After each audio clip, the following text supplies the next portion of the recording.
of the profits and left most Iranians in dire and bitter poverty.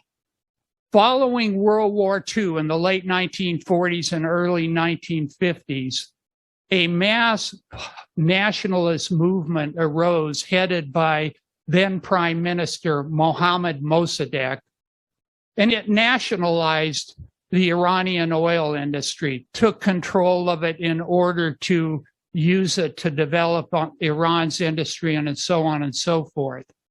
This was a real threat to the imperialists, and they reacted with fury.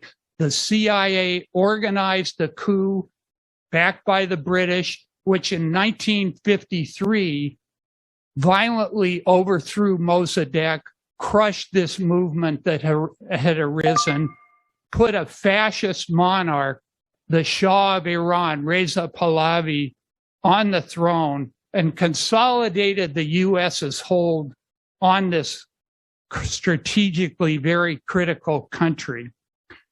The cost of this to the people of Iran was horrific. The imperialists developed Iran's economy for their interests, mainly focused around oil, a small enclave of advanced development in this whole sea of feudalism, traditional small production, and massive poverty. Meanwhile, the Shah was spending billions of dollars building a police state in Iran and a very advanced military force, which the U.S. used together with the state of Israel to defend its interests in the Middle East, as well as to confront the Soviet Union.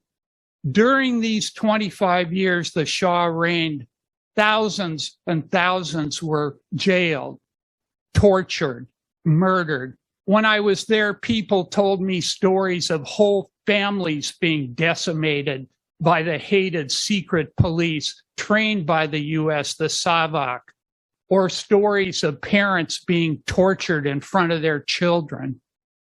Jimmy Carter invited the Shah to the Washington, D.C. in December and toasted him as an island of stability in this volatile region. Weeks later, protests began in Iran that snowballed into a torrent of revolution. The Shah burned 400 people to death at the Rex Theater in Abadan in August. They murdered thousands of people on Black Friday in September. This did not stop the revolution. It fueled the revolution. By December 1978, 10 million Iranians were in the street on one day, the protests of Ashura. That's equivalent to what, 80 million people in this country going out on